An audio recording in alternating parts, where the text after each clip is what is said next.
All right, here we are in Adobe Bridge, and we've got this patio shot at the beach at sunset. It's a pretty nice shot. We've got the sun going down, so there's some nice colors in the sky. Here are the raw images that I'm just going through real quick.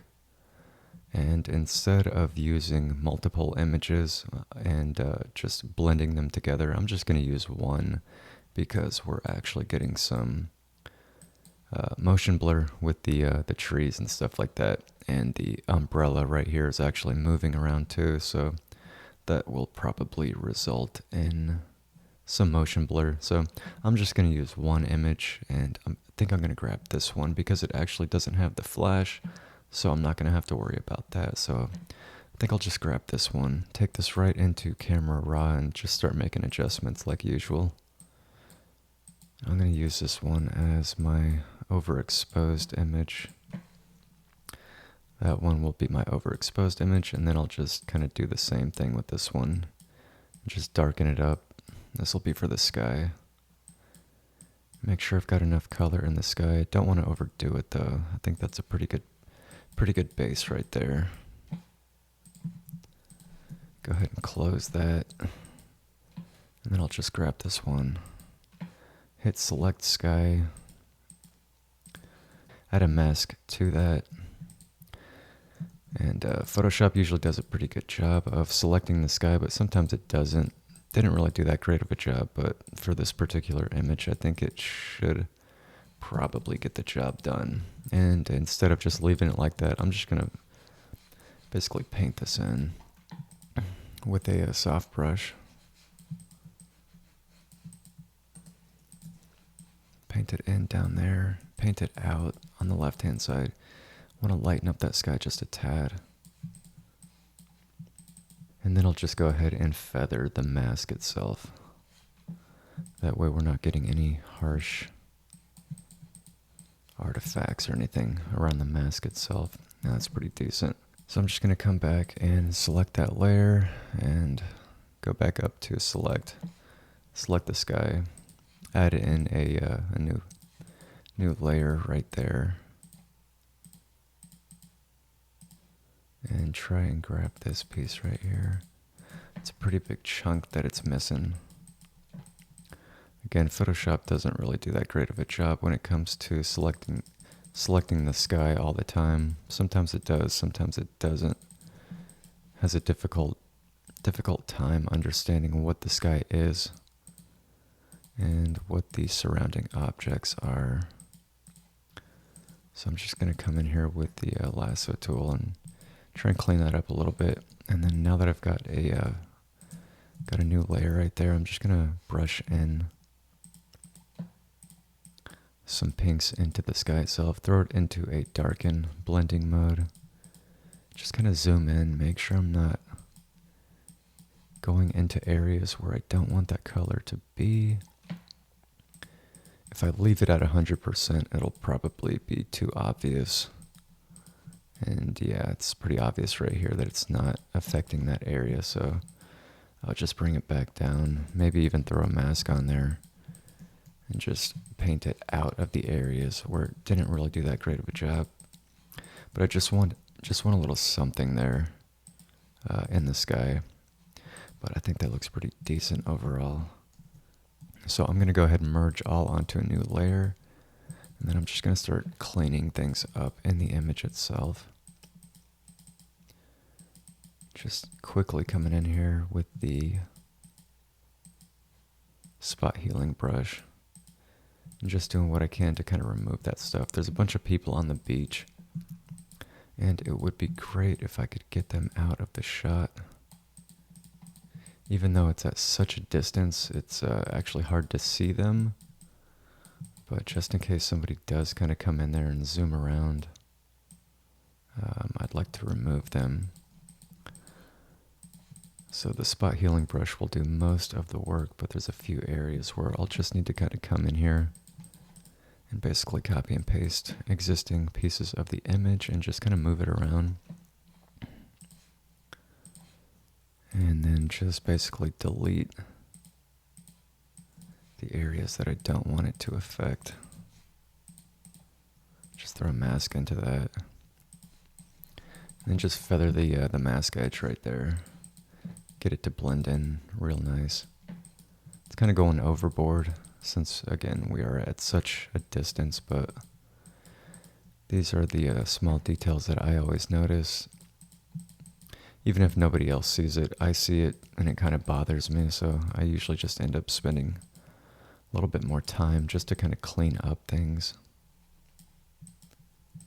Even if nobody else in the world actually sees it, it still bothers me, so I gotta get it done. That's good enough. And again, I'll do the same thing over here for this guy, or this lady sitting on the beach right here. Really, really basic stuff here. But as always, just take your time and clean things up as much as you can. Do whatever you gotta do to walk away with an image that looks good. Try and finish this up here so it doesn't take too much longer. Then we can actually move on to maybe something else in the image that needs to be adjusted or edited. Again, this is complete overkill. Nobody's ever going to notice any of this stuff. But there we go. I think that looks a lot better. Now there is nobody else actually on the beach. There's nobody on the dock or the pier over there. So there is the before, there's the after. It's starting to come together and it's looking really good so far. So one thing that I like to do is just select individual objects and basically brighten them up. That way they kind of make the image pop a little bit more. Makes it a lot more interesting. This selection doesn't have to be necessarily perfect. Alright, there we go. I think that's about good enough. But again, I like to select individual objects and just basically throw adjustment layers on them just to kind of lighten them up, make them pop out a little bit more. Then I usually just brush it into the surrounding area, then brush it back out, brush it in, brush it out. And I'll take the blur tool and just kind of feather the edges to make sure they're not harsh. And as always, I usually don't leave it at 100%. Usually take it down to about 0 and then just incrementally crank it up to a level that I like to see.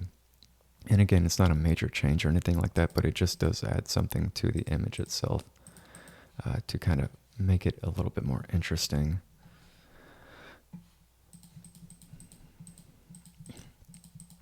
So it looks like there is a piece of this fireplace that is basically worn down. It's been chipped. Something's going on with it, so I just want to kind of add that little piece back to it. Again, I'm not trying to spend all day on this, but would be nice if I could clean up those small imperfections and stuff like that. And that's pretty good. Doesn't have to be perfect. I just need enough for it to really cover that area up. But I also do need that line right here to be straight. And not at an angle that it shouldn't be. But I think that's good enough. There's no need to sit there and make it absolutely perfect, because again, we will be viewing this at quite a distance. So for me, that's good enough. So one thing that I notice is that the interior of this umbrella right here, it's not quite matching the overall brightness, and it's also not matching the overall color of the sky that I added earlier in the video. So I'm gonna just sample some similar colors to this area over here. Basically just paint that in. That way it's just a little bit more consistent. It's just something that kind of caught my eye. And and just lower it down until it matches. That was just one area of the sky that didn't get selected as I was painting into it. So again, I always want things to be consistent. You don't want to have holes or gaps in the image,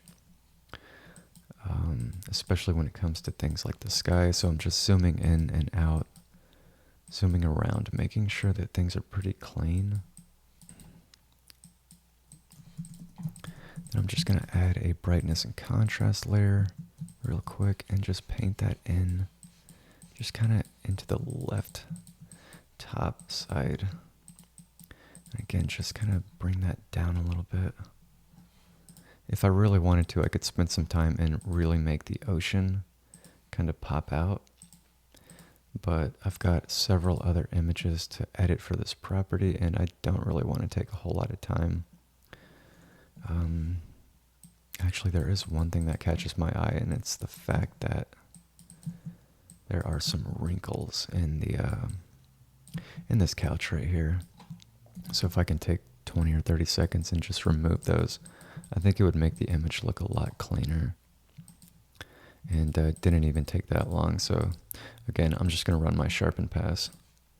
And I think I'll call it a day with this image because I don't want to spend much longer because, again, I've got several other images for this property to finish up. And that should be good.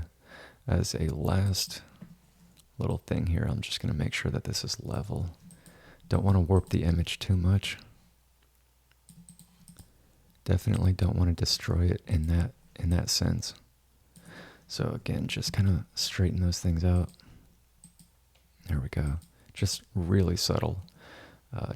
But definitely make sure that it's level and stuff like that. So here was the before. Here's the after.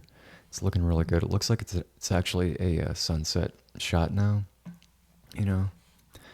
And I think the overall image looks a lot better. And I think it's pretty clean overall. So I think I'm going to call it a day with this image, and here are a few other images from the same property, just to give you an idea of what it looks like.